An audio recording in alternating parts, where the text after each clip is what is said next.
Ang iyong mga tattoo ay nasa loob ng iyong immune system. Literal na bawat makukulay na sining na ito ay nasa loob ito ng iyong immune system. Nagsisimula ito ng isang kwento ng sakripisyo at milyon-milyong pagkamatay ng mga sel sa iyong katawan, at dito papasok ang iyong immune system upang protektahan ka mula sa ginagawa mo sa iyong sarili. Ngayon ay bibigyan kita ng tattoo at i-zoom in natin para makita kung ano ang nangyayari sa loob ng iyong balat. Ang conveyor belt of death. Kailangang lutasin ng iyong balat ang isang malaking problema. Ito ang iyong pinakamalaking organ at may pinakamadalas na contact sa mga bagay sa iyong paligid. Mga trilyong-trilyong mikrobyo, dumi, insekto, at mga hayop na nagdadala ng sakit ay hindi maaaring makapasok sa loob ng katawan mo. Ngunit ang iyong balat ay patuloy pa ding napipinsala sa kung anuman ang kinikilos mo. Malulutas ito ng iyong katawan sa pamamagitan ng paggawa sa iyong balat bilang conveyor belt of death. Sa totoo lang, lahat ng balat na nakikita mo ay mga patay na cells. Ang mga nabubuhay na cells na bahagi ng iyong balat ay nagsisimula ng humigit kumulang 1 milimetro ang lalim mula sa iyong balat. Ang mga stem cell ay patuloy na kinuklon ang kanilang mga sarili at gumagawa ng mga bagong cells at nagsisimula ng paglalakbay mula sa loob hanggang sa labas ng balat. Itinutulak ng bawat bagong panganak na cells ang mga mas lumang cells pataas.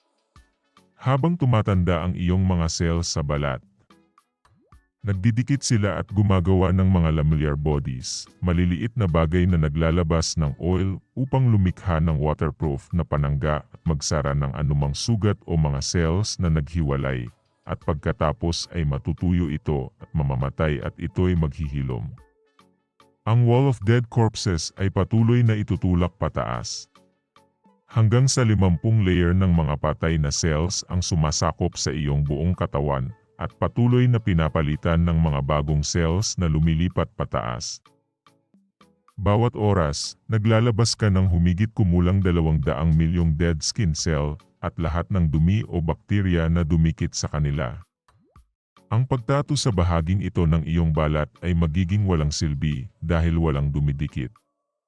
Kailangan nating laliman pa. Ang conveyor belt of death ay nasa dermis.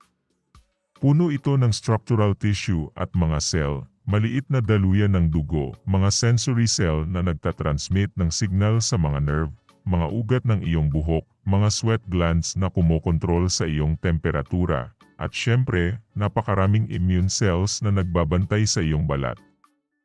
Ang rehiyong ito at sa ibaba ay kung saan mapupunta ang iyong bagong tattoo. Ready ka na ba? Ang karayom ay hahampas, tutusok at papasok sa 50 layer na patay na mga cells hanggang sa ilalim ng dermis. Pabalik-balik na pupunitin at tutusukin ng karayom ang balat. 2 beses na tutusok ito sa loob ng 1 segundo. 10,000 mga cell agad ang masisira, mapupunit at marahas na pinapatay.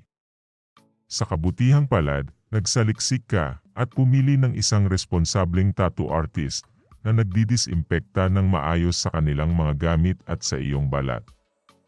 Ngunit 99.9% lang ng lahat ng bakterya ang napatay mo at ang ilan sa mga nakaligtas ay nakapasok sa iyong laman.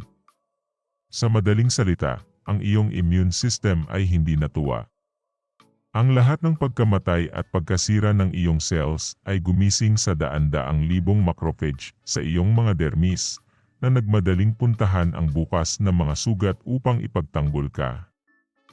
Agad nilang sisimulan ang pagpatay ng bakterya, maglalabas ng mga kemikal na nangangailangan ng mga reinforcement at nag-uutos sa iyong mga daluyan ng dugo na bumukas at palibutan ng likido ang iyong mga dermis.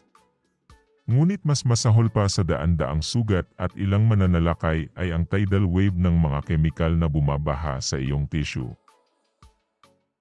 Ang tinta ng tattoo ay maaaring gawa mula sa daan-daang substance. Maaaring nakakalason o carcinogenic ang ilan. Karamihan ay mula sa mabibigat na metal tulad ng lead, nickel o chromium na natunaw sa distilled water. Ang sugat mo ngayon ay may mga pinaghalong mga bahagi ng patay na cells. Mga natatarantang bakterya, dugo at likido sa katawan, mga platelet cells na sinusubukang isara ang mga sugat, at mga parami ng paraming mga sariwang immune cell at ang pagbaha ng tinta ng tattoo. Ang mga kumpol ng mga tinta ay napakalaki kumpara sa isang cell.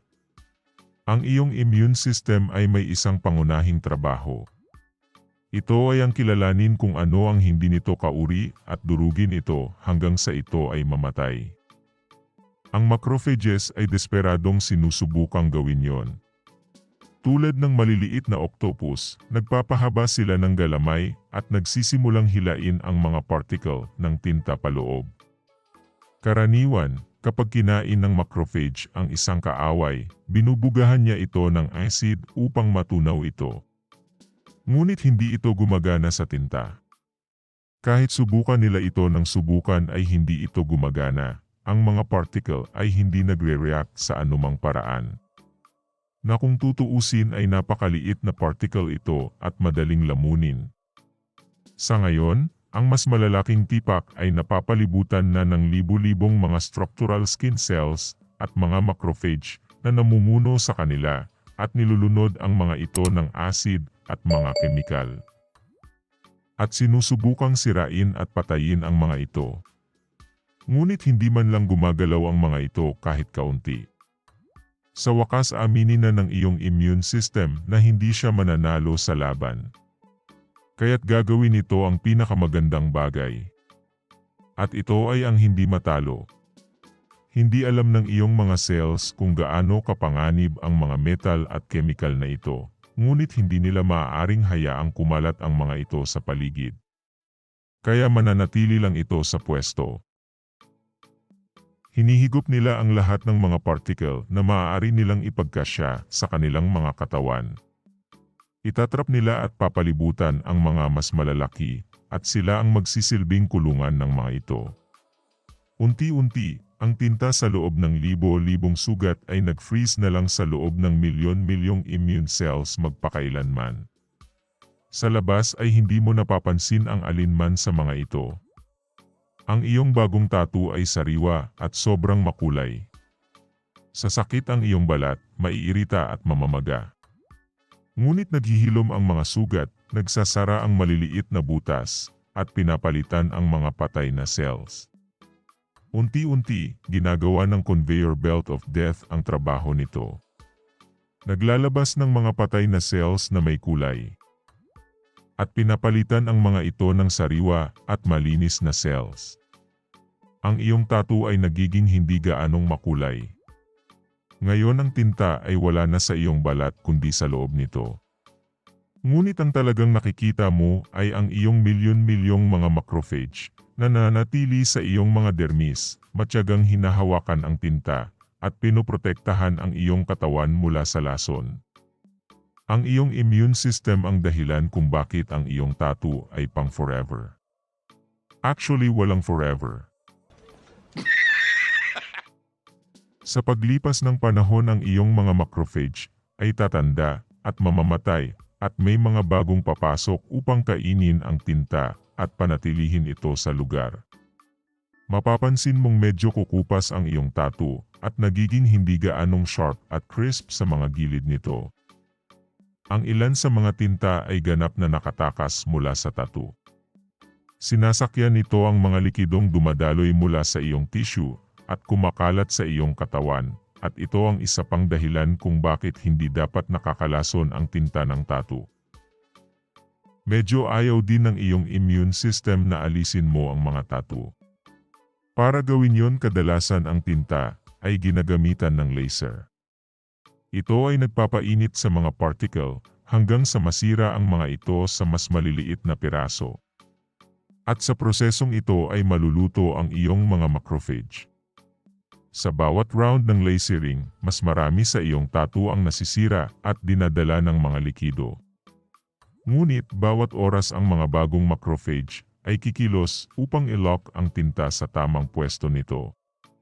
Oo nga pala, mas makakabuti para sa iyo kung hindi mo ipapatattoo ang pangalan ng iyong bagong jowa. Ngunit kung nagpatattoo ka, direkta mong makikita ang iyong immune system na nagpoprotekta sa iyo. Ganito ka kamahal ng iyong katawan. O di ba?